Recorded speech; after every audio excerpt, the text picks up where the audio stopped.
Because killing somebody just to find out that it didn't make you feel better is a hell of a thing to learn the hard way.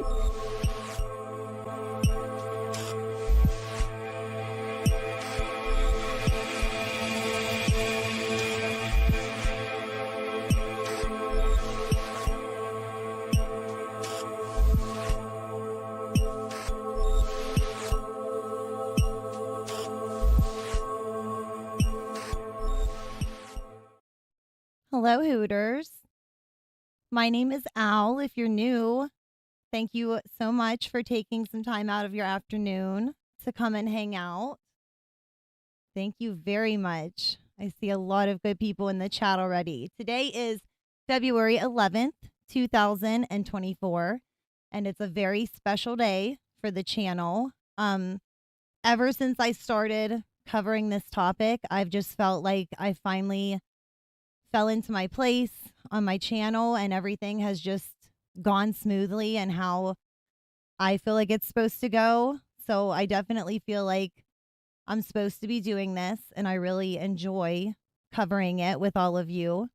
And the fact that you guys also have learned to care for Roberta and want the truth so badly and have supported me and encouraged me with everything, that has made this happen. It wouldn't have happened without you guys encouraging me and supporting me every step of the way. So first, I just want to thank my audience, my supporters.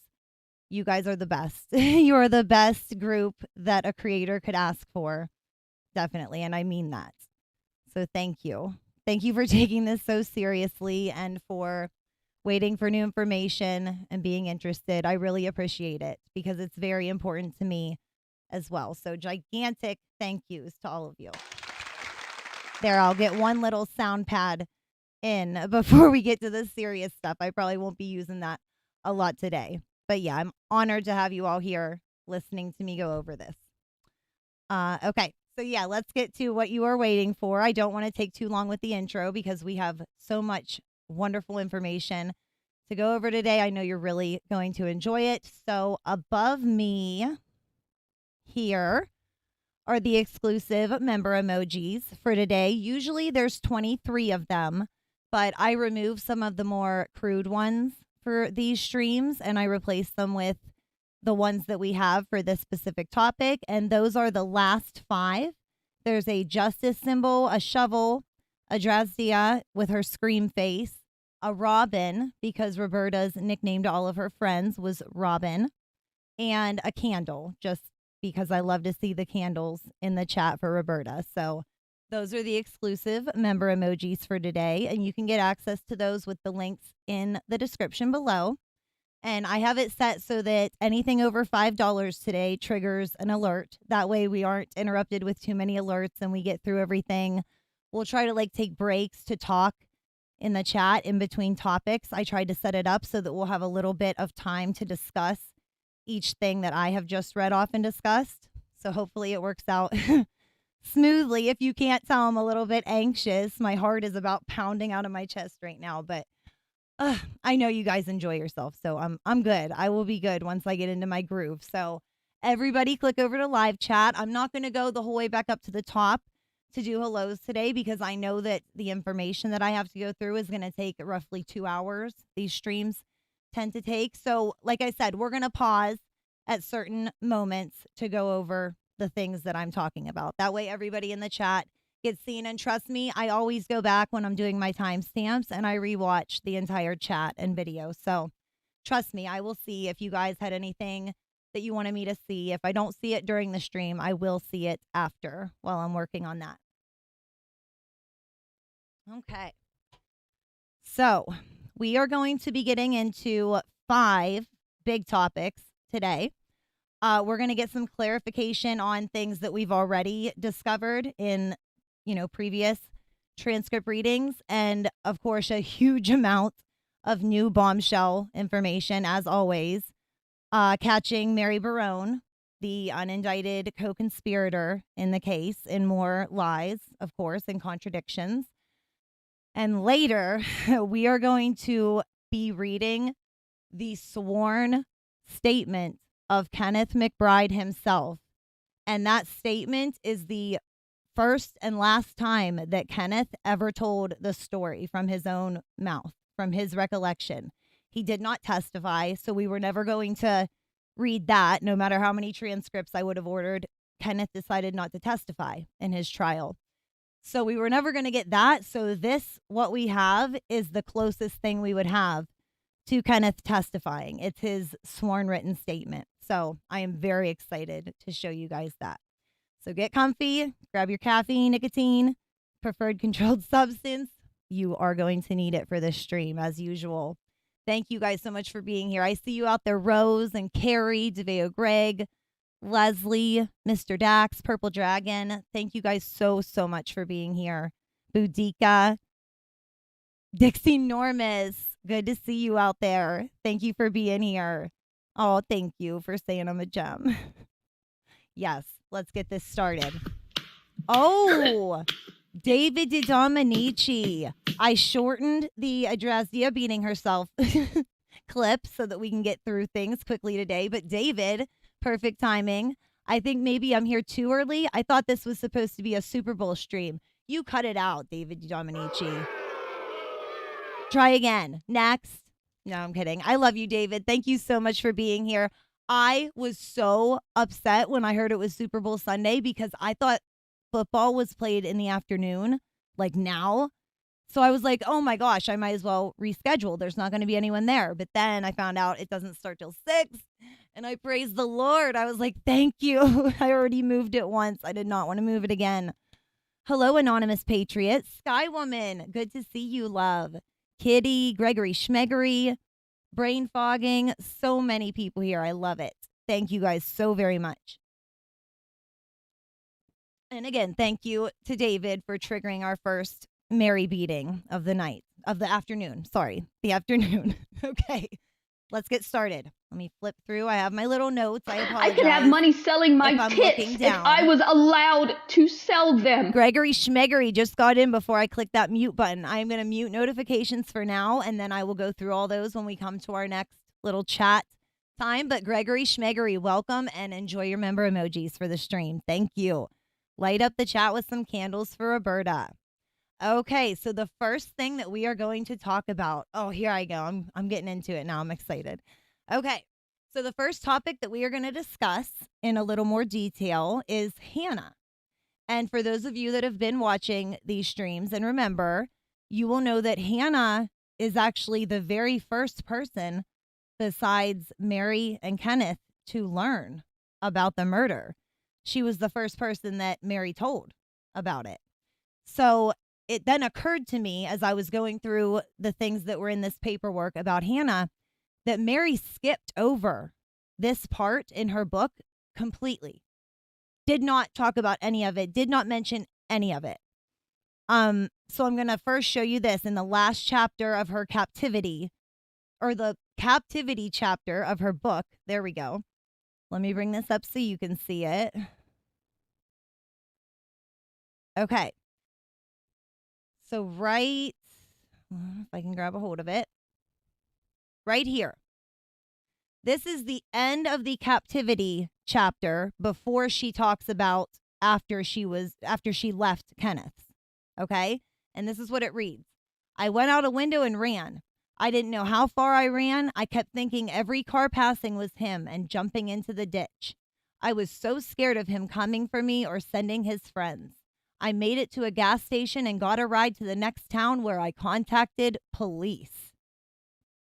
Okay, so very short and to the point. She really left out a few details there, didn't she? And we know from reading previous parts of the book that Mary does not skimp on the details. She loves to embellish and talk about it like she's writing a novel. She doesn't leave things out. So that made me think, why wasn't Hannah ever mentioned in your book, your friend, until I read about her, or she wasn't mentioned in the book at all or by Mary at all, and we didn't learn about her until we read about her in the second set of transcripts.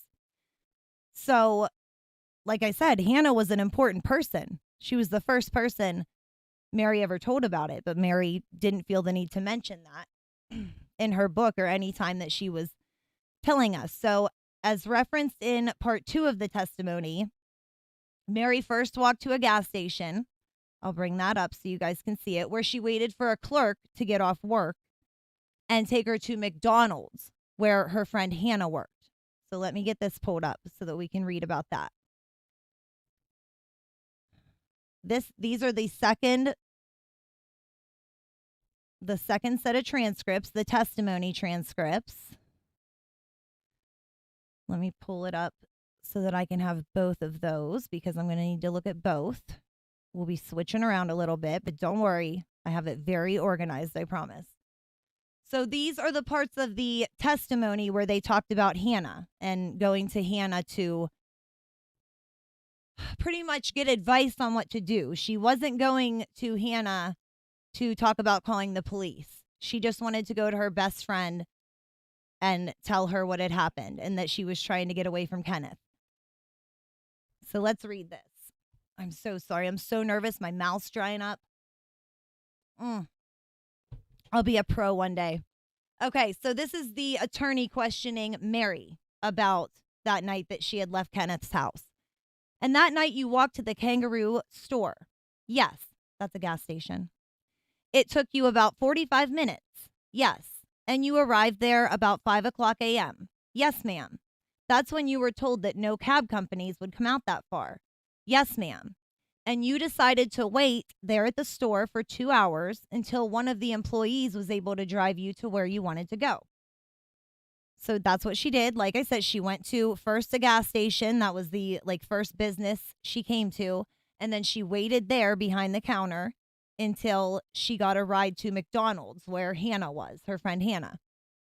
So here's more questioning about that. Let me make sure that it's not run off for you guys. There we go. And it reads, you stayed behind the counter? Yes. You never called the police while you were there? No, ma'am. You never told them that you wanted to report a murder? No, ma'am. Because you weren't sure what you were doing that day, were you? No, ma'am. Okay, the lady from the store who drove you to St. Augustine dropped you off at McDonald's? Yes. And you planned to wait there for your friend to get off work, and you knew she didn't get off until 1 o'clock? Yes, ma'am. And you know that because you called her and told her that you wanted to come see her. I had. She had told me about her work schedule before. I don't remember calling her that day. So Mary all of a sudden doesn't remember. You also didn't tell them that you only called the police because Hannah threatened to call the police if you didn't. It's not the only reason, but that was part of the reason. Yes. But you didn't tell them that, did you? No. In fact, you told them you weren't able to see Hannah. I didn't talk to Hannah, though. She came out and talked to me. That's why. I am not questioning whether or not you talked to her, but you didn't tell Deputy O'Connell that. I did tell them that I talked to her and that she was the one that I told him that I had gone up there to see my friend and that she had come out and talked to me, and then I called 911. Okay, so you don't remember her telling you not to come see her because she had work. Now, that's an important part to me. Hannah asked Mary not to come to McDonald's, but she went anyways. She had contacted Hannah, and Hannah said, yeah, I work this afternoon, but please don't come there while I'm working. Mary came anyways.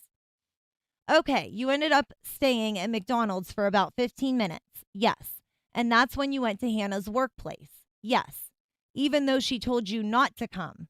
She never told me not to. Okay. She was my best friend. Okay, so when you got there, she was busy, right? I guess, I don't know. I asked if she was there and she came outside. Okay, but you had to wait for her for a few minutes. Yes. Okay. And when she came out, you told her that your ex-boyfriend or that your boyfriend had killed his ex-girlfriend and you thought you were going to jail. Yes. Okay. And she told you to report it or else she would. Yes. That's when you called 911 and you told the operator that you wanted to confess. I told the operator that I wanted to report a crime. Do you remember telling Detective Twisdale that you thought that when you called 911, you told the operator you wanted to confess? I told the operator I needed to report a crime. Do you recall telling Detective Twisdale that you wanted to confess when you called No. And then she finished the question 911. Okay, so that's the end of the questioning about Hannah. Just to lay out, Hannah asked her not to come to her place of work, but Mary did anyways. And she drops the bomb on her that her boyfriend just killed his ex-girlfriend. And now she needs advice on that. So, very nice thing to do to your friend in the middle of her work shift, right?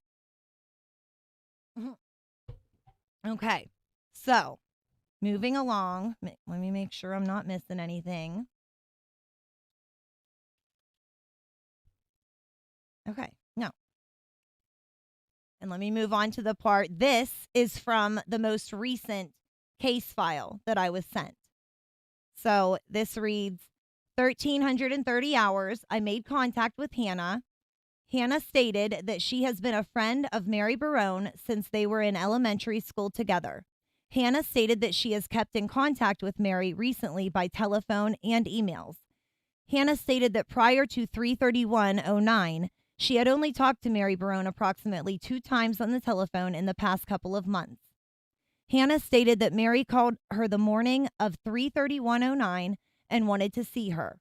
Hannah stated that she told Mary Barone that she was working and couldn't see her at that time. Hannah stated that a short time later, Mary Barone showed up at her job located on County Road in St. Johns County. Hannah stated that Mary Barone told her that her boyfriend had strangled a woman that was living with them, and her boyfriend had buried the woman, in the backyard. Hannah stated that she told Mary Barone that she should call the police, and if Mary Barone would not call, she would. Hannah stated that Mary Barone then decided to call the police. Hannah completed a sworn statement. So again, she told Mary not to come to her place of work right now, and she did anyways, just kind of driving home that point. They mention it every time Hannah is mentioned. Okay, so this is that sworn statement. No, one second. This is that sworn statement from Hannah. On March 31st, Mary called me saying she wanted to see me, but I was working, so I couldn't see her. She showed up a little later, still in the morning, and I went outside to talk to her. She told me that her boyfriend had strangled a woman that was living with them, and then he buried the woman in the backyard. She said she wasn't present when he had strangled the lady. I told her to call the police or I would, so she called them.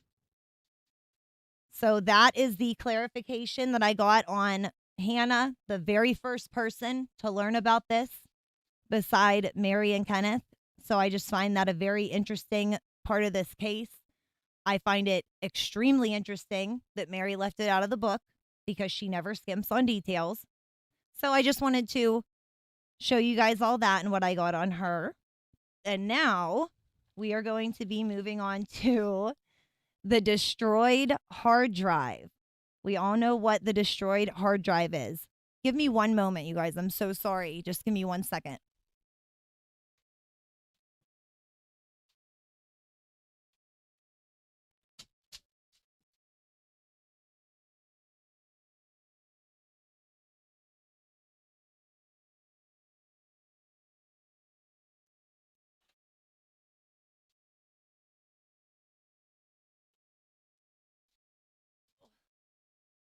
So sorry, guys. I have a little sick one. So, of course, a bump in the road the day I'm doing this stream, but I apologize. Okay, we are going to move on now to the destroyed hard drive, which is something else that we have long since known about. The destroyed hard drive situation. We've never really understood it, but we've known about it ever since the publicly available court records. So let me pull that up to refresh your memory. And get rid of that now. So this is the very first thing that we saw about the damaged hard drive in Mary's laptop. The investigators were trying to copy her hard drive over, and something malfunctioned and it burnt up the hard drive and rendered it useless, according to them. So that's what this is, explaining all that from the publicly available court records that we've seen several times. Oh, you know what? Before we go over this, let me make sure that nothing came through Tatted T became a member. Thank you so much, Tatted T. Welcome to the channel and enjoy your emojis. Hello, Courtney. Courtney, thank you. I know it stinks. They were doing so good too. I kept them healthy for like a month and a half. I was so proud. Everyone else was telling me, oh, my kids are sick again. So I got lucky. Oink, oink, the call of the pig walk. What are you talking about, Carrie C? That was funny to look at. Okay, here we go. Motion to compel turnover of computer. So it says defendant charged with first-degree murder. Allegedly, the defendant, Mary and Roberta, were roommates. The defendant had a relationship with both. Mary is the key witness for the state and was the person who informed law enforcement that Kenneth Mcbride was the one responsible for Roberta's death. For some reason, Mary was never charged with the killing of Roberta Laws. That is in official court paperwork. That just blows my mind. For some reason, Mary Barone was never charged with the killing of Roberta Laws. Early on in the representation of the defendant, it became apparent that the hard drive of Mary Barone contained critical and probably exculpatory messages. Early on, defense counsel hand-delivered a motion to the prosecutor, Steve Nelson, seeking the contents of Mary's hard drive. The prosecution on numerous occasions ensured counsel that the requested data would be forthcoming. Months went by and requested discovery was never provided. During the disposition of Clay County Sheriff's Officer Joey Jett, one of the lead investigators in the above-styled case, revealed that over 6 months prior, Deputy R.G. Monson was attempting to remove the hard drive from Mary's computer. When he did, something which caused the computer to catch on fire and smolder. Monson declared the computer a total loss, and the sheriff's office paid to Mary Barone funds necessary for the purchase of a new computer. Now, guys, that rang a bell for me when I went back and looked at this. Mary bitched in the second set of transcripts in her testimony that they never paid her back for the computer. Let me grab that because that's, pretty funny. If they didn't ever pay her back for a computer and she's actually telling the truth. I don't know. Can they do that? Can they not pay you back for something that they allegedly did? I don't know. But here is the testimony from that day of Mary saying that her laptop, they were going to give her $400 for a $1,600 laptop, she says she had.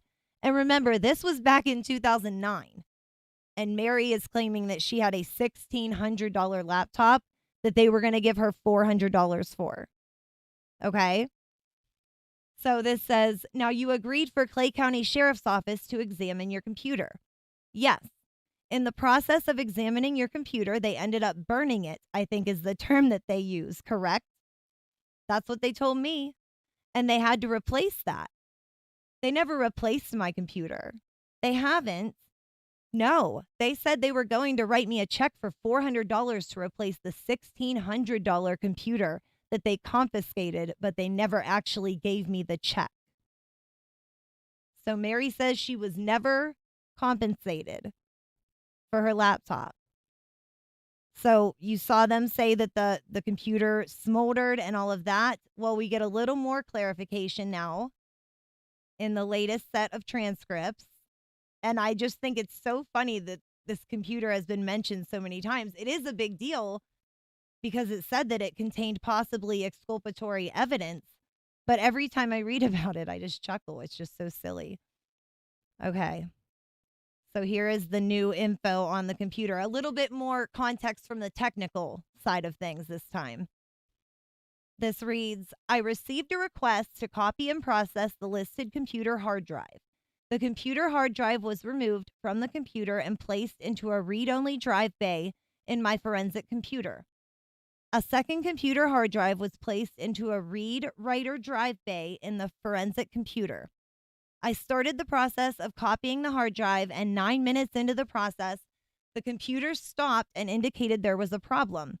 I contacted Dominic Antonello with the IT section of the sheriff's office. Mr. Antonello examined the hard drive and damaged the hard drive beyond compare. I notified Sergeant Jett and Lieutenant Busey of the incident. The hard drive and the power supply were packaged and placed into evidence. So rip. Right, DeVeo Greg? Why did she have a $1,600 computer? That doesn't make any sense. In 2009. And Mary says that she was always poor. I just don't, I mean, unless Meemaw splurged on a birthday or something, but $1,600 when you can get a very decent laptop for less than $1,000, whatever. I just find that so comical that even happened in the first place. They burnt up Mary's hard drive. I can't even imagine what else was in that computer. The emails were exculpatory enough, to me anyways. But okay, that's the deal with the hard drive. So that explains exactly what happened, I guess, from the technical side of things, if you were wondering about that. Okay, now let's move on. So now I'm trying to go in time order of where these things all happened. Now we are going to read Mary's first interview with investigators. The first ever time that she had an interview and things were noted about it. Let me get this up.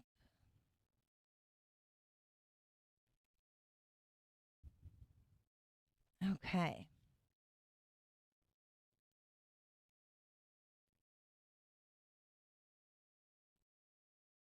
All right, here it comes. Has AP made it in yet? I know he was very excited about this, especially about the end, what's coming up at the end. Okay, here we go. This is all from the newest batch of case file that I got. These are not transcripts. These are case files. This is directly from whatever the investigators noted while they were working on the case. That's what all this is. Every note they took, every interview they did, all of that. I was just given a huge load, just the entire case file to go through. It's pretty amazing. Pretty awesome. Courtney, she paid $1,600 for a hard drive that would spontaneously combust if being monitored by the law. Right, Courtney? She bought a hard drive so that they would destroy it. It's like Mission Impossible. Yeah, right. Mary is not even smart enough for that. My laptop. Yeah, right, Kitty? I think the one that I'm using was $600. I got it on like an awesome sale.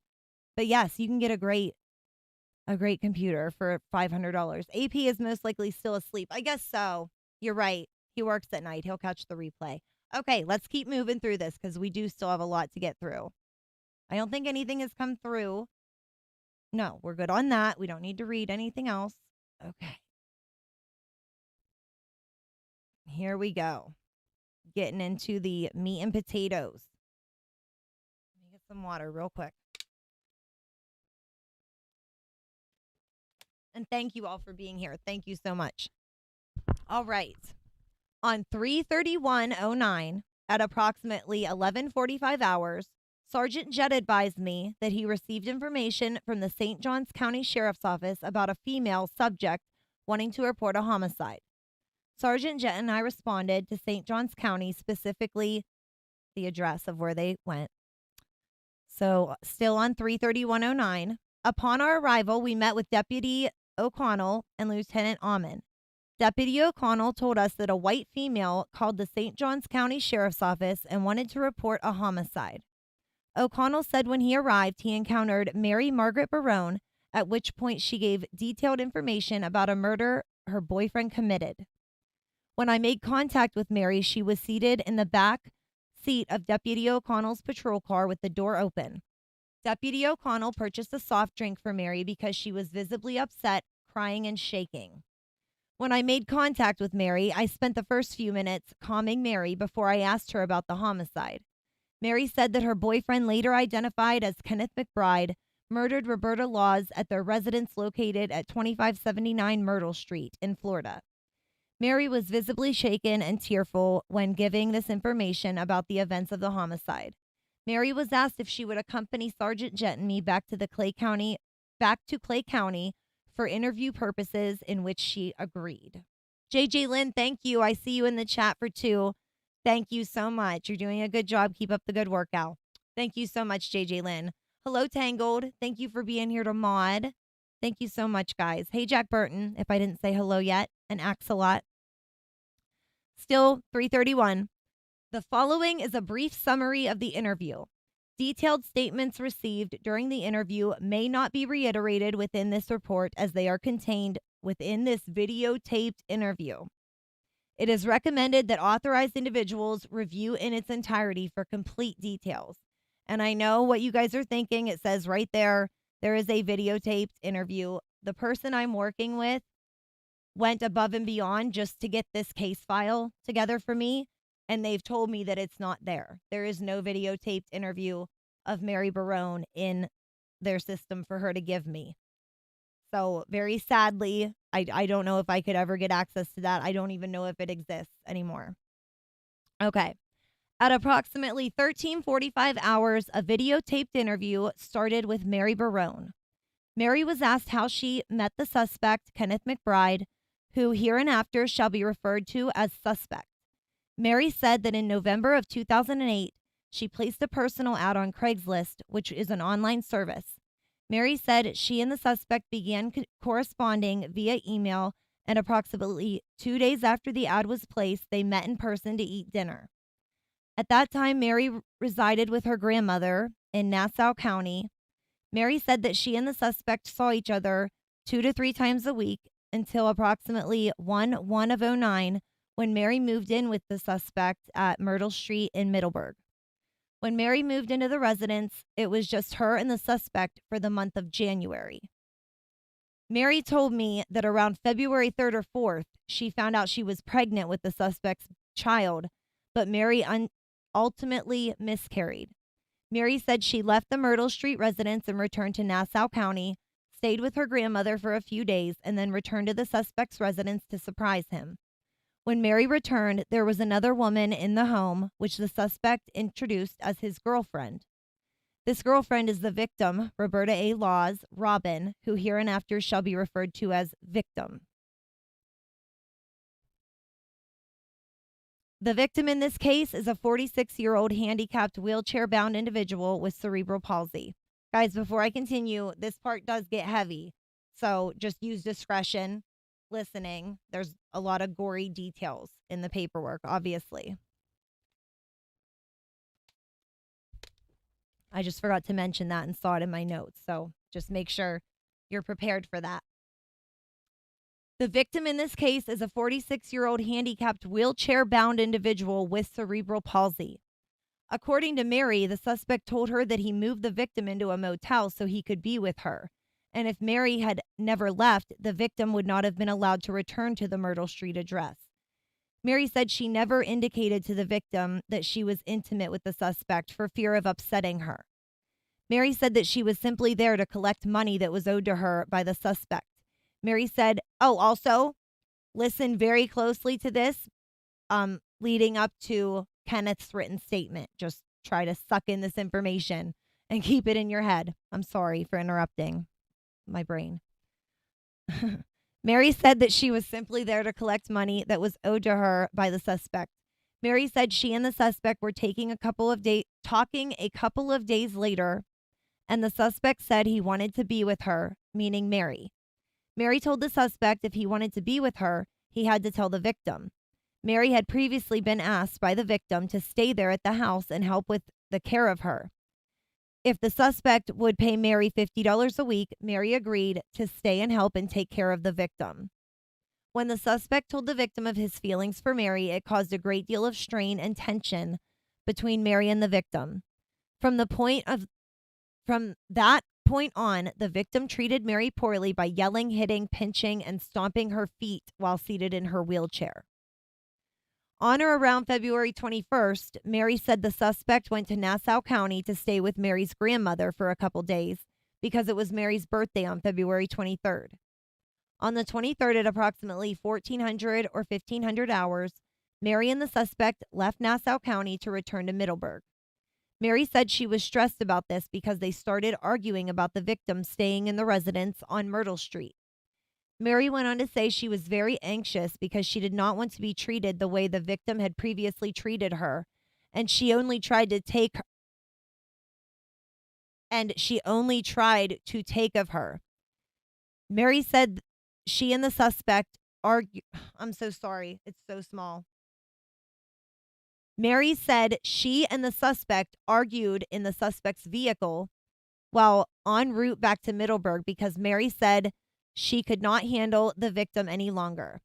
Mary said she asked the suspect if they could find a nursing home or a family member of the victims to take her in and care for her. Mary said this made the suspect very angry, and the suspect said he would just kill her and you won't have to worry about it anymore. Mary said she thought the suspect was being sarcastic to end the conversation and did not think he was serious. Mary was asked if up to that point had the suspect ever spoke of killing the victim or anyone else. Mary said that the suspect had spoken about killing the victim before, but she said he was joking about it. Mary was asked if the suspect ever indicated how he would kill the victim, and Mary said no, but said that he would kill the victim if Mary wanted him to. When Mary and the suspect arrived at the Myrtle Street home, the suspect parked his vehicle on the side of the residence instead of in front where he normally parked. Mary said the suspect told her to stay in the truck because he was going inside to take care of the victim and settle this once and for all. Mary said she thought he was going inside to talk to the victim about seeking other living arrangements. Mary said that the suspect returned about 20 minutes later and said, "It's done." Mary said that she didn't know what he meant by that, but he took her by the hand and led her inside. Mary said she observed the victim's body, naked, blindfolded, gagged, and in her arms and legs tied to the bed frame. Mary said the victim's body was face down on the bed and still had white nylon cord around her neck, what she believed to be a slip knot. Mary said when she looked into the room, she was shocked at what she saw. Mary said the victim's face was purple like it was one big bruise, and she wasn't breathing. Mary said the suspect cut the rope from the victim and rolled her onto 2 black garbage bags that were on the floor, duct taped together. Mary was asked to explain how the bags and tape got there. Mary said the suspect got the tape out of his truck and the garbage bags were from the kitchen. Specific location was on top of the refrigerator. The suspect rolled the victim onto the bags and rolled her up in the 2 bags he'd taped together to form a makeshift body bag. After rolling the victim up, the suspect secured her with the duct tape. Mary was asked prior to the body being concealed, did she see any other injuries, such as stab wounds or gunshot wounds, and her response was that she did not. Mary said the ropes were removed, rinsed out in the kitchen sink, and subsequently thrown away. While Mary was in the kitchen, the suspect came in, slapped Mary, and led her to the bedroom and said, "Look at her, is she breathing?" Mary said she didn't think so, which angered the suspect, who told her think isn't good enough. Mary said this process took about an hour to completely wrap the victim's body. Mary said she and the suspect then left the residence and went to Walmart located at Branifield and Blanding Boulevard to buy a shovel in order to bury the victim's body. This action was captured on Walmart surveillance video of the suspect and Mary purchasing a shovel at 1858 hours. See Detective D. Mato's supplemental and Walmart video.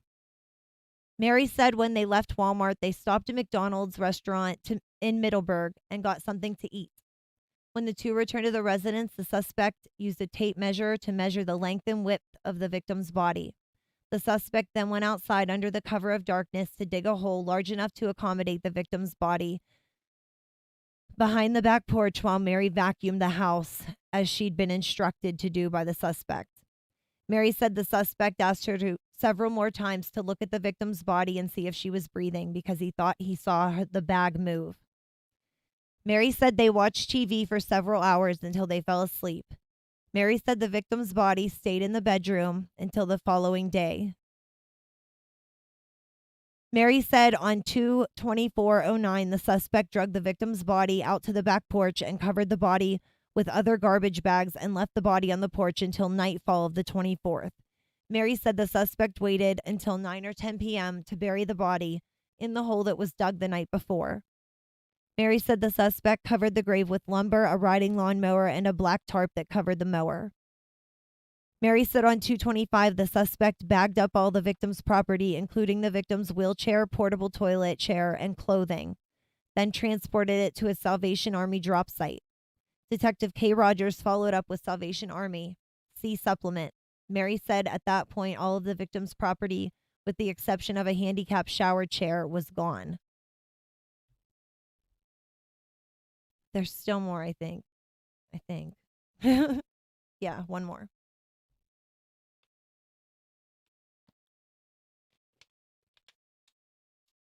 Mary said on 226 the suspect borrowed a small handheld steam cleaner from his father.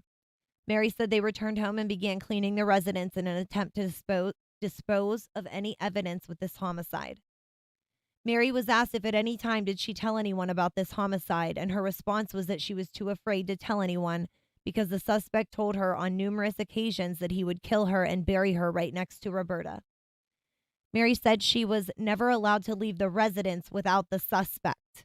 We know that's a lie. Mary said she was afraid to leave for fear of being found and killed by the suspect. Mary said in the early morning hours of 3/30/109, she took $100 out of the suspect's wallet, snuck out of the residence, and walked to the Kangaroo convenience store located at County Road 215 and State Road 21. Once at the store, Mary asked the clerk for information for a cab. The clerk told Mary that cab companies did not typically come out that far, but if she waited until 0700 hours, she would give her a ride to St. Johns County. I asked Mary who she was going to make contact with in St. Johns County, and she said her friend Hannah. Mary said that she called Hannah and arranged to stay with her. Once Mary arrived at 2245 County Road, Mary said Hannah told her to call the police or she would, which she did. Mary was asked a few follow-up questions for clarification, and the interview was ended. Okay, so that concludes Mary's first interview. That was the day that she left Kenneth's house. That same day, the police interviewed her. So that was her most recent recollection of everything that happened, how she told the investigators. And then something else that I just wanted to show you is there was also a second interview conducted with Mary on 4/21/09. And again, it talks about a tape, a videotaped interview to use as supplement, but I was not provided with that, and I was told that it doesn't exist. On this date, a second interview was conducted with Mary Barone about the murder of Roberta Laws. During the interview, I asked Mary to go back over her entire story. The interview started with how Mary Barone and Kenneth Mcbride met through a personal ad Mary put on Craigslist, which is an internet website. The interview continued on as to how their relationship evolved into the murder of Roberta Laws. Mary described Mcbride to be controlling and threatening. Mary stated during this interview that Mcbride threatened to kill Mary on more than one occasion. Mary continued her description of circumstances leading up to the murder and the following days after. Mary gave details on how the victim was killed, how the victim's body was wrapped in black plastic bags, and how the body was placed on the back porch. Mary also gave a description of how she and Mcbride went to Walmart to buy a shovel in order to bury the body in the backyard. Mary also gave a description how she and Mcbride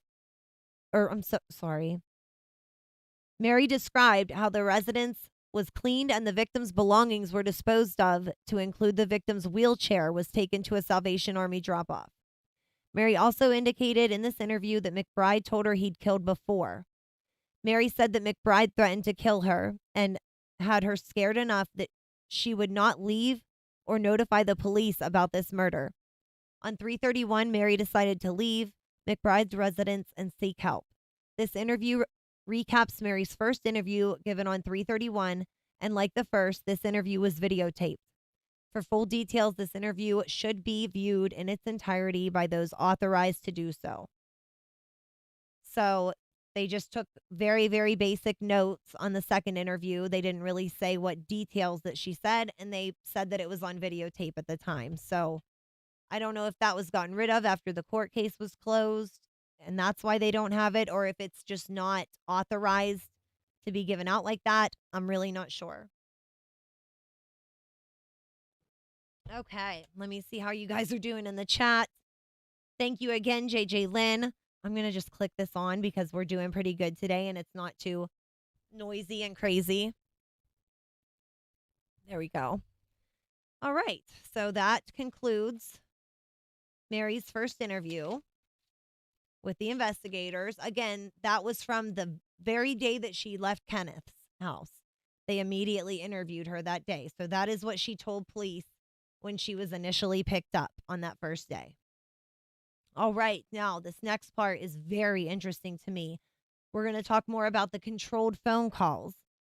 It's another thing that we've known about for a very long time because Mary loves to brag that she is the one that did the controlled phone calls with Kenneth, and she is the one that made him confess while the police listened in. And she absolutely loves to gloat that she even had to do it 2 times because the recording equipment malfunctioned the first time that she called Kenneth and got him to confess. So they asked her to do it again almost immediately after the first time that she did it.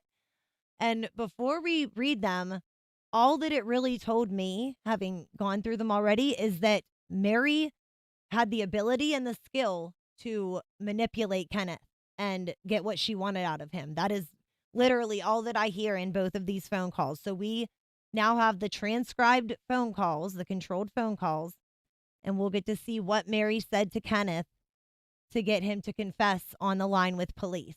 Very, very interesting. Get that pulled up for everyone.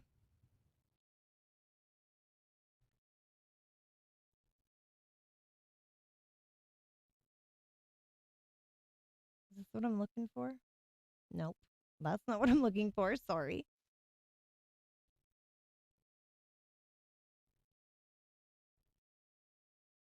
There we go. There's what I need. Okay. So this is going to be the first controlled call, which also happened on that same day. They were very busy on that first day that Mary snuck out. They also did the controlled calls March 31st. So let me move it so you guys can definitely see everything. All right, here we go. So Tuesday, March 31st, 2009, 19:17 hours. The witness, Mary Barone, made the first of 2 recorded controlled telephone calls to the suspect, Kenneth Mcbride. Mary made the controlled call from the Orange Park Operations Center located at Blanding Boulevard. Mary used her cell phone to call the suspect's phone. Sergeant Jett was present during the controlled call. Note, the first recorded controlled call to the suspect did not record properly due to a faulty microphone wire. However, I was sitting next to Mary during the call and I overheard part of their conversation. So she's not lying. She had to call him twice and get him to confess. But again, all that tells me is that she knew exactly what to say and do to get whatever she needed to out of him because she did it with ease. So that just tells me that Mary knows how to manipulate. That's about it. I heard the following statements. Okay, so it starts with Mary. I'm sorry I ran off and left you. Tell me where you are and I'll come get you. I'm at a friend's house. Whose house are you at? I'm safe. Please tell me where you are. I'm scared to come home. I love you. Please tell me where you are. I'm scared you'll kill me like you did Robin. Don't be scared. I had a dream that you killed me instead of Robin and buried me in the yard. I love you. Just tell me where you are. Is she still buried in the backyard? Yes. Can you dig her up and move her while I'm gone? Yes. When? Tonight. Will you call me when she's gone? Yes. What about the mattress? I'll get rid of it too. Where are you? I'm safe. I'm just scared to come home right now because of the dreams. It will be okay. Just tell me where you are. I have to go. My friend is coming, and I don't want her to know that I'm talking to you. 1927 hours, control call terminated. 1930 hours, I discovered that the first control call did not record properly. I replaced the faulty microphone wire with a new one. I asked Mary if she could call the suspect again, and she said yes. So again, 1944 hours, she made the call. The following is a brief summary of the controlled call. Detailed statements received during the controlled call may not be reiterated within this report as they are contained within the audio taped call. It is recommended that authorized individuals review the audio taped call in its entirety for complete details. Mary, I dreamed that it was me that you killed and buried. Tell me where you are. I'll come get you right now. I can't until I know she's gone and we won't have to worry about the police.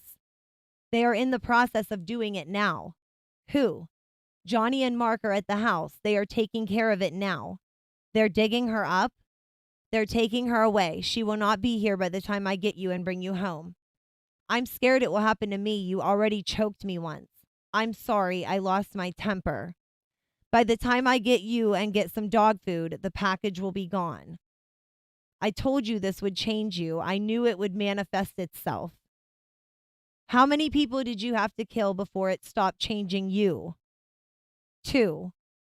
And then Mary repeats 2, and he says 2. The suspect says, I feel guilty about what happened. I did it because I love you. I would do anything to keep you. Mary said, I'm scared. And he said, by the time you get home, there will be no trace of what happened. They're taking the bed and everything, the rope and everything. I thought you threw the rope away, not the one that was on her hand. The other one's in the drawer. It was too long. Did you get to Robin's check today? Did you get Robin's check today? Yes, it's taken care of. Call me when she's gone. Will you come home tonight if she's gone and they smooth everything over and it doesn't look like anything happened? Yes, if they can make it look like she was never there. All right, they're doing it now. They had her in a satchel. They had her in a satchel? Yeah, that part's done. Give me about 30 minutes and all that will be done. Then will you come home? Yes. Hold on, I'm getting a call from Johnny. The suspect never got a call from Johnny, it says. Three-way it. I want to hear what he has to say. I don't have three-way. Suspect ends his alleged call to Johnny. What about the mattress? It has blood on it. I know you steam cleaned it, but it still has spots. All right, the package has been FedExed, shall we say. These two are fucking disgusting. What is FedExed? What does that mean? She is out. Everything is okay. Control call was terminated at 19:57 hours. I spoke with Assistant State Attorney Steve Nelson via telephone after the second controlled calls. I told ASA Nelson that the suspect had admitted to killing victim during the controlled call. The suspect was subsequently stopped on a traffic stop by Sergeant Mala and RHU Detective Matos. The suspect agreed to be transported to the Orange Park Operations Center located at 212 Blanding Boulevard. Sergeant Mala and Detective Matos arrived shortly thereafter at the Orange Park Operations Center with the suspect. Sergeant Jett and I walked outside and were introduced to the suspect. Sergeant Jett and I escorted the suspect into interview room number 1 inside the CCSO robbery homicide unit. Sergeant Jett and I conducted an audio-taped interview with the suspect, and post-Miranda, he confessed to murdering the victim by strangulation. The details of that interview will be detailed at a later date in a separate supplemental report. Case cleared by arrest. So, Mary did the calls. Kenneth was picked up pretty quickly after that, and he immediately confessed to Roberta's murder. And yeah, it's told in his written statement what he told to them. He confessed to it almost immediately whenever they picked him up at the traffic stop. And like I said, I have his sworn written statement, and we are going to read that now. That's the part that I've been looking forward to reading with you the most. Oh, so let's take a moment. We'll take a little moment and chat before I pull that up. Get rid of this. All right. So yeah, I think that's a big point that Kenneth immediately confessed to what he did and told them that he strangled her and was willing to write a statement right away. I think that's a big thing because why would he lie then? Why would he go on to lie in his statement? That's just something that I want to throw out there before I read it, because that's what I'm thinking in my head. Like, he immediately confessed. He didn't even try to tell cops that he wasn't guilty. So why would he go on to lie then about details? But we'll discuss that after we get done reading it. We'll discuss all that. Flip the switch, and now she's living with government assistance in her own apartment. Yes, Mary's in California. She hitchhiked from Florida to California to get those juicy government benefits. Thank you for still being here, Skywoman. I know, ugh. It's hard to read all this stuff. DeVeo Greg, thank you for still being here. Who else did Kenneth kill? DeVeo Greg, Mary wrote in her book about Kenneth holding her all night long and telling her stories of how he'd killed people before. And he was a vigilante, like vigilante justice. That's why he killed people. And Mary thought that was cool. That was fine with her. But then he did it to Roberta, and I guess she couldn't handle that. But it was fine before. She knew he was a killer the entire time that she was with him because he told her about it. Hey, Victoria Bowie, living lovely. Glad you made it. It's very hard. And the controlled calls, Kenneth was lying that whole time, saying that people were digging Roberta's body out and removing it. Roberta's body was still there after Kenneth was arrested. So he was lying to Mary as well to get her back to the house. This obviously wasn't a healthy adult relationship. Like, they were both manipulating and lying to each other, you know, took someone's life together. Just not a good situation at all. Okay, here we go. Kenneth's written statement. Hope everybody's here for this. It's a fucking doozy. Big time doozy. It's pretty long too. 2 full pages, and then it goes a little bit onto a third page. Now, it's hard to read, so I also have a version of my own to look at so that I can actually read it without pausing to figure out what words are to you guys. So let me get everything pulled up so that you're seeing, because I want you guys to see the authentic written version, obviously. I don't want you to have to look at a typed up version of it. That's not cool. Oh, Rocky's over there sleeping. Good boy. All right, guys, here we go. Oh, good. That fits there perfectly. So here it is. Sworn written statement signed by Kenneth Ray McBride, the murderer of Roberta Laws. Everybody. Again, this is the first and last time he ever gave a sworn statement. He did not testify in the court or in the court case. He never testified. So we were never going to hear a testimony from him, but this is just as good to me. This was huge. Whenever I flipped the page and saw that this was included in that, my heart fell.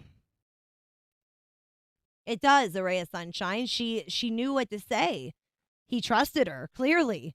Kenneth trusted Mary and didn't even think that the police were listening because he freely talked about getting rid of a dead body. And this is even more stunning. Stunning, we'll call it. Okay, here we go. On February 10th, I had dropped Mary Barone off at 7 a.m. at the address redacted because she had wanted to stay at her grandmother's for a few days with the promise of returning for her by Valentine's Day, February 14th. On the same day, I picked up Roberta Laws, my girlfriend. Later that day, while at work, I emailed Mary and informed her I would not be returning for her. I telephoned her at approximately 8:30 p.m. that night to check on her. She told me to leave her alone. I did so. At 11:30, she shows up at my house and proceeds to argue with me. I inform her that Roberta was my girlfriend and not her. She asks for $100, which I went to the bank and withdrew. She comes back to the house, stayed 20 to 30 minutes, and leaves. She calls me about 45 minutes later and asks if I would spend the night with her. I refused, but offer to come get her at the request of Roberta. I do so, and Mary spends the night, and I follow her back to her grandmother's and retrieve the rest of... Now, before I flip the page, I just want to point out here that he says that the $100, she asked for $100, which I went to the bank and withdrew. Mary said in her interview that she told Roberta she was there to retrieve money that Kenneth owed her. So this may be true, that she asked Kenneth for $100 and had him go to the bank and draw it for her, because she also mentioned that because Roberta didn't know about them, she said that she was there to get money that Kenneth owed her. So that part correlates in his statement, at least. Okay, let's continue. Okay, so it was, I follow her back to her grandmother's and retrieve the rest of her clothes. Mary moves in with us about a week later. Roberta and Mary get into a verbal argument. Mary tells me to get rid of her. Several more arguments ensue between the two until Mary says, "Just kill the fucking bitch." Mary keeps pressing the issue, even to the point of offering to do it herself. As stated in her email, Mary gave me a choice, either do it or she's leaving. Mary and I go to the condo where her grandmother lives to celebrate her birthday on February 23rd. Upon leaving, Mary continues to pressure me on the ride home until I agree. After arriving home, Mary waits in the truck while I go to strangle Robin. After a few minutes, I return and tell her she got her wish. Mary enters the house and proceeds to clean up the blood-soaked bear as well as dispose of the rope used. She puts down black trash bags and tapes the body up to avoid further mess. She then drags the body out of the room by her feet and places her on the back porch, wraps her in the blue quilt, and places garbage around the body. She picks out an inconspicuous spot to bury the body and helps me dig a hole 6 by 4 in size. Each of us take turns with the shovel, purchased earlier in the evening. The body remains on the back porch until the next evening, at which time we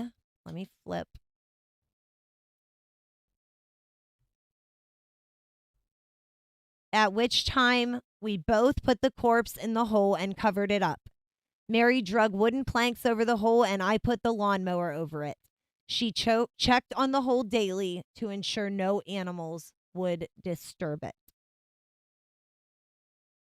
That is the sworn written statement of Kenneth Mcbride on the day that he was picked up and arrested. He confessed, and then they asked him to write his statement, and that is what he wrote. Led to this murder and caused it. Beth, that's what he says, that she's the one that put the bags down. She came in, started cleaning the blood off the bear. I still have so many questions, and that's why I'm looking forward to the next batch of transcripts that we're getting. The medical examiner and the doctor that did the autopsy and everything will tell us more about Roberta's injuries, because I don't know why there was so much blood when she was strangled with a rope. I just don't understand. So, and I still haven't gotten that clarification in anything that I've ordered yet. So I'm really looking forward to getting this next batch of paperwork so that I can hopefully figure out more about that. Yeah, Mr. Blue. And I mean, Kenneth said she waited in the truck. He didn't imply that she was inside while it happened. He didn't try to implicate her like that. So then why go on to lie about her helping clean up? You know, he admitted fully, I did it myself. I strangled her and Mary wasn't even present. So why would he go on and lie then about other minute details when he just confessed to a whole ass murder? Yeah, William Palmer. I don't think that she was as disturbed about it as she says she was, because then we also know that Kenneth continued working and Mary would drive him to work and then keep the truck all day and run her errands and go to the library. And she wasn't in a house curled up in a ball crying because she couldn't stand what happened. She was living life. I just don't think it was a good enough life for her. And she thought she deserved better and decided to go and tell on him before someone else found out about it. Hey, Katie Cat, that's okay. Thank you for being here and saying hello. Thank you, everybody, for being here. Let me stress, I'm no fan of Adresia. I just think she would have been charged if she did something. Well, yeah, I believe that she sat out in the truck. Kenneth is even saying that she sat in the truck. Well, whatever was done was done. I just believe that there was more happening before and after than Mary wants to admit. Well, there clearly is. We've read about it in court paperwork. Yeah, it's crazy. Oh, and also, little thing after that, I also got 4 other written statements. It was from all the people that had come to identify Roberta. after the news broke and they showed Roberta's photo on the news. Yeah, Carrie C. Why would they have to clean blood out of things for a strangulation? It's never made sense to me, and I've never got that clarification yet. But I haven't gotten medical examiner's information yet, so that's where we'll learn about the specific injuries, the autopsy, and all those things. But I just don't get it. I don't get how being strangled by a rope causes blood on a teddy bear and on a bed so much that you couldn't clean it out. That never made sense to me. But yes, there were 4 different people that went to the police station that day when the news broke, and they showed Roberta and said, if anybody knows this person, please contact us. Please contact the police station. So here are those. Pretty interesting to see. And some of the people are people that we heard from in the first set of transcripts who told Roberta's story, which was great. So that you'll recognize some of these names that I'll be going through. So this one was Roxanne. Came today to identify Roberta Laws I seen on the news and had to make sure it was her. And yes, it is Roberta Laws. I knew her by living with her 9 years ago. I was pregnant with my son Devin, in which I have a picture of Kenneth Mcbride with my son. Due to me seeing a picture of Roberta Laws by Detective Twisdale, I can say that the picture is her. She was a very happy, outgoing woman that did not like to argue. I just find that so sweet that Roxanne made sure she got that in there. She was a very happy person, just, making sure that the police know she did not bring this on herself at all, did not deserve any of it. That's very sweet. And then Jessica, another friend. Jessica, came here to the sheriff's office to see if the person on the news was my Aunt Robin. When I came here today, the officer showed me a picture of it. On it was my Aunt Robin. The picture he showed me was Roberta Laws. The officer that showed me the picture was Officer Twisdale. So, a niece of her. Nellie, we all remember Nellie. Nellie came to this office to make sure that the person on the news was Roberta Laws.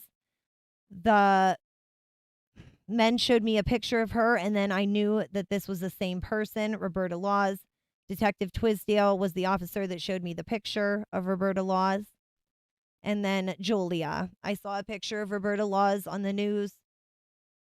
Or I saw a picture of Roberta Laws and knew it to be her. Detective Twisdale was the officer that showed me the picture.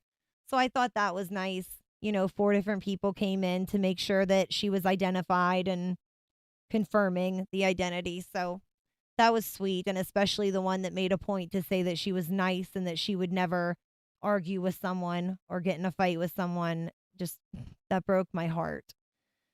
So hard, but so much information. And that's what I decided to bring today. We did really good on time. I thought that it would take much longer to get through all of that, but we got through it all. So what do you guys think? I'm going to go back in the chat now. Thank you guys so much for being here. A ray of sunshine. She had plenty of people that cared about her. Yes, she did. And she was a very kind woman. Beth, people loved her, unlike what Mary said. Yes, that she had nobody. She had many people. She said that she never asked Kenneth to get rid of Roberta. She also said that while she waited in the truck, she had no idea what Kenneth was going to do when he went in the house. Exactly, Melly Germany. Yeah, I think she left a lot of things out to try to get as little involvement as possible. And again, they had 5 weeks to discuss this. She and Kenneth had 5 weeks to discuss what they would say if ever they got into a situation where they had to be interviewed by police. So it's just crazy. That is a crazy case. Nostradamus the Great. Oh, I'm sorry. Sorry you missed the stream. Thank you, Tangled. Sars Beth, thank you for being here. Cass Lou, Nicole April, thank you guys so much. Travis, it's not absurd to think that Roberta was wrangled and wrestled. Getting strangled is easy to get cut, bruised. Maybe her nose got hit or the like. I guess if she was bleeding out of her nose. It just surprises me that there was the mention of a blood-soaked teddy bear. That just seems like so much blood if someone wasn't stabbed. But you're right. Other things can bleed and get cut. Hello, Ella Elise. I think he covered most of her involvement. And, I can't say that I believe Kenneth any more than I can say I believe something Mary says, because they are both piece of shit immoral individuals, but it's still more to the story. It's more context. And then we just have to kind of draw our own conclusions like the court did. DeVeo Greg. Oh, you're talking to Boudica. Thank you for being here, though, DeVeo Greg. I don't know if Mary is immune to charges. She's still an accessory or co-conspirator, having helped hide the crime scene evidence. Absolutely. She got very lucky. I don't know how, but she did. What about other DNA transfers? Both of them would have left their DNA on Roberta and the scene. Yeah, Dirty Uncle Sal. In 2009 wasn't so long ago that they didn't have DNA recognizing things and, technology. She did. Mary talked about cleaning up the blood, but she put it in the context that Kenneth forced her to take the blood-soaked bear and forced her hands into the sink because she was in a catatonic state and couldn't do anything. She was in shock. She said so. We have Kenneth saying she came in and immediately proceeded to help clean up, and we have Mary saying that she was catatonic and in shock and couldn't believe what she saw because she didn't know what Kenneth was going to do. And of course, that one line, you guys heard it, I'm sure. I just didn't make a big deal of it because I wanted to read through it, but just kill the fucking bitch. Yeah, on the second page here. That is just, I don't know. I can imagine Mary. Oh my gosh, come on. Sorry, guys, this is not what I want. I can just imagine Mary saying that because I've seen her screaming, yelling in her videos. Where was it? Right here. Got the rest of her clothes. Mary moves in with me about a week later. Roberta and Mary get into a verbal argument. Mary tells me to get rid of her. Several more arguments ensue between the two until Mary says, just kill the fucking bitch.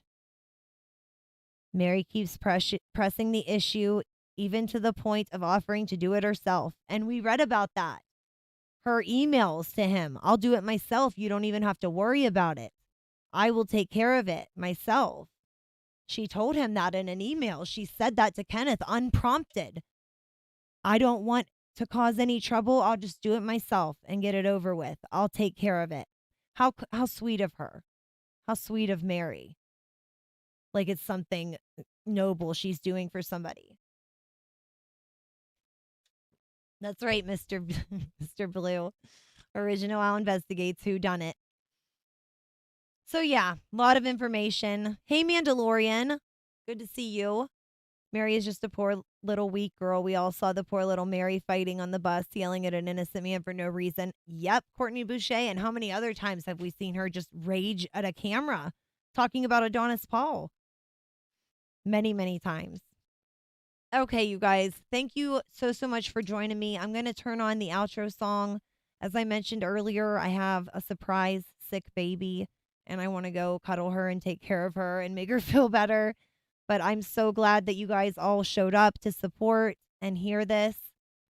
A lot of exciting information. I'm looking forward to the comments from the replay watchers. I will go through and do my timestamps still. Don't worry, I can do timestamps while cuddling. Very easy. I'm a very experienced mom, so don't worry. I'll get it done. I promise. But yes, I appreciate you guys so very much. I could not have done this series without you. And there will be more to come. Like I said, I have another set of transcripts that I had the estimate for, and they're going to be $450. So maybe I'll do another little photo shoot to piss off Mary and make her freak out. A little save Roberta or justice for Roberta Laws bikini shoot or something. We'll figure something out, right? Thanks, Kathleen. Thank you, Travis and Beth, Melly. Thank you guys so much. Denny, hello. Thank you for being here. Thank you. Purple Dragon. Thank you so much. Rocky's over here licking her hand. I can't. Poor thing. We're almost done with 6th season, okay? The groundhog said that spring is coming early. It's right around the corner. Little groundhog said so. Thank you, Axelot. Thank you. I hope everybody enjoyed. I know it's hard when there's not a lot of video stuff to go through. I know that's very hard to pay attention to and just go through documents being read, but I find it fascinating. I love reading through case files and police documents. I love doing it. I really do. That's right, Array of Sunshine. Here's my pussy. Give me money. Oh, Mary. I tried to keep the sounds and stuff to a minimum. I wanted to be serious this stream. We'll have a crazy stream this week, as always. Bye, SARS. Thank you. Tatted T, thank you again for joining. Welcome. And yeah, replay watchers, I am going to go work on your timestamp so that you can view all those documents, those juicy, juicy new documents we got a hold of. Thank you so much, guys. Have a wonderful rest of your weekend. Mwah. Thank you so much.